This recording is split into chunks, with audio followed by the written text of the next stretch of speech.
As a writer and speaker, words are my currency. And yet lately I've been finding myself struggling to find those words to meaningfully encompass the depth of my sorrow and my horror and my disbelief in witnessing my homeland's destruction and the murder of over 100 of my family members. I struggle to find the words to convey the everyday realities my family and my people are enduring. Recently, I came across a post by a friend of mine and a fellow writer in Gaza called Imam Bashir, who said, "I was deceived by how powerful words can be. But what I know for sure is that I stopped saying good night to my children, and instead I say to them, stay alive."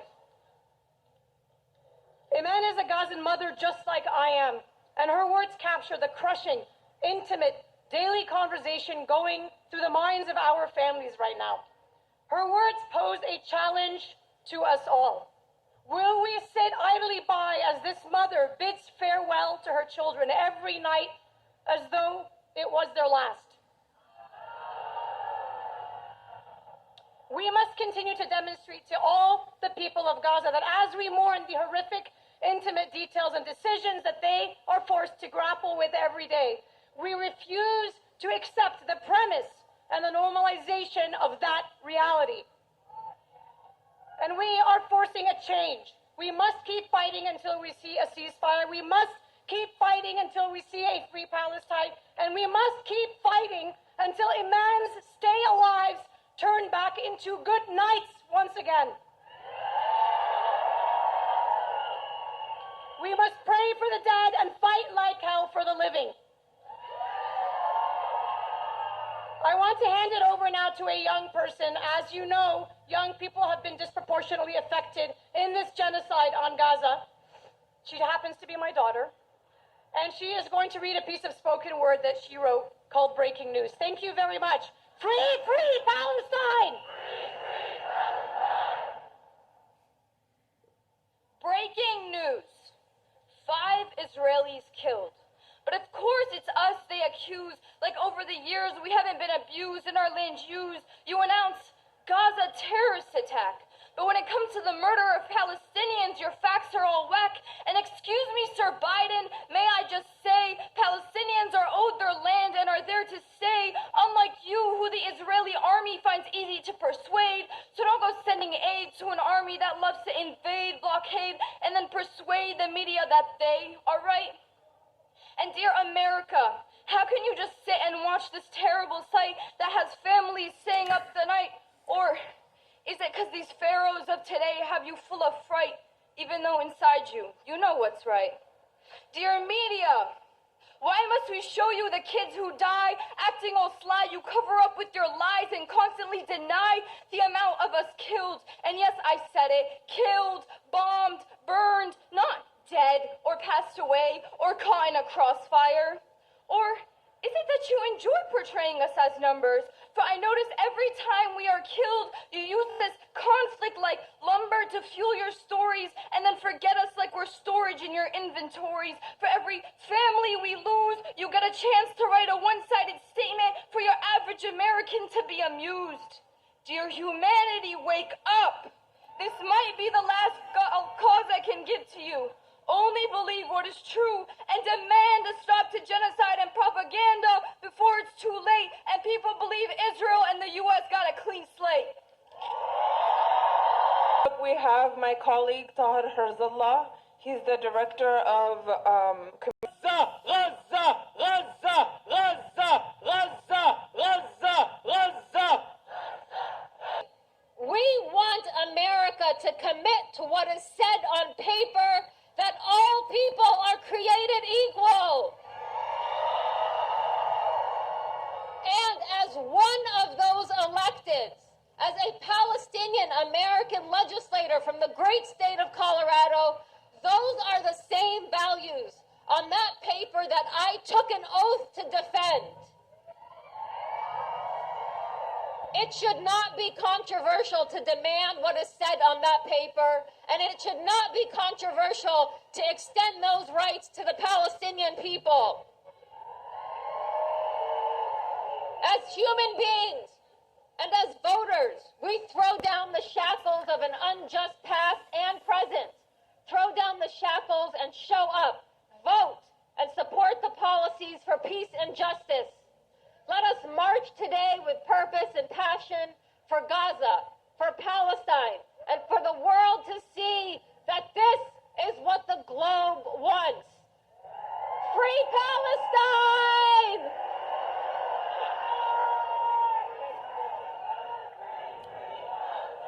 Give it up for Colorado. That's my home state. Woo! Next up, we have Brother Hum. Next speaker is one of our favorite Palestinian American singers and songwriters, Anis.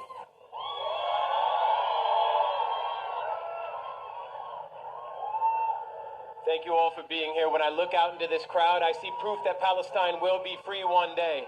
So be proud of yourselves for being here. I've written a poem that I want to share with you that I feel many of us in the diaspora can relate to. It's called I Don't Feel Safe as a Palestinian. I don't feel safe as a Palestinian. Would you, now that you've seen all the terror and the trauma? I can live forever. Truth crushed the earth shall rise again. I see it in your faces. I see it in your eyes. I see it in your hearts. I see it in your bodies. And oh, I wish you can see how beautiful you look. Isn't that the truth, my friend? Oh, yes. Beautiful you look. All the different colors and genders and cultures and sexual orientation and national identities. Why? Because you're here in the name of truth and justice, and we are going to raise our voices, put our bodies on the line, and yes, even go to jail.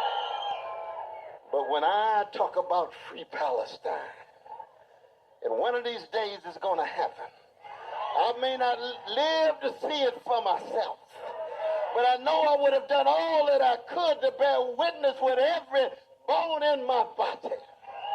But I want that free Palestine to be a place where we're able to bring together human beings in such a way that, yes, we would be concerned about Jewish safety and security. Nobody's calling for the annihilation of Jewish brothers and sisters, but you'll never have Jewish security. You'll never have Jewish safety if you don't have Palestinian security, if you don't have Palestinian safety.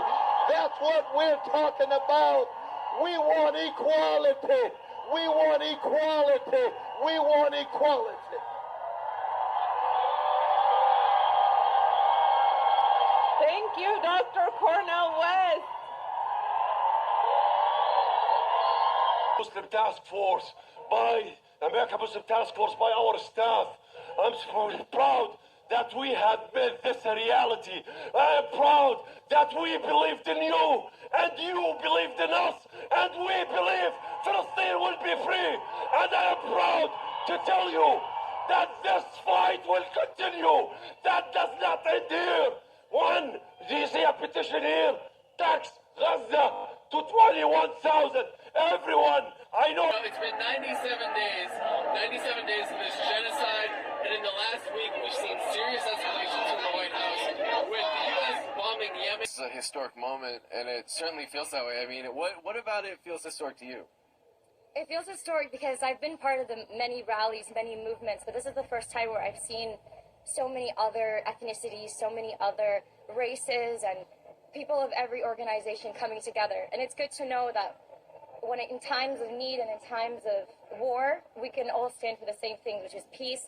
And it's just nice to see that. We saw that in the Black Lives Matter movement, and I'm happy to see that now again as well. You know, one thing is that a lot of the sort of propaganda and the talking points of Israel don't really work anymore. I mean, I think they've really kind of painted themselves in a corner, you know, especially with this latest genocide charge coming from South Africa. Israel has tried to they've tried to write it off as, like, anti-Semitic blood libel, but they're kind of alone in this. And, you know, it's only really the U.S. and UK and a few other Western powers supporting Israel, but it seems like the rest of the world is for Palestine, no? Well, yeah, we're seeing something different from all the times before, and that's because we now have different sources of news. We have different people, like actual civilians, that are able to take a video on their phone, post it, and we don't rely only on broadcasting stations that are, well, to sadly say, funded by congressmen and, you know, people that have stocks in oils and guns and things like that, and that you thrive under war. We now have people that actually have family overseas and people who have friends. And I think that's why now we're able to actually say, Israel, you're full of crap, and we all see it, and we have the footage.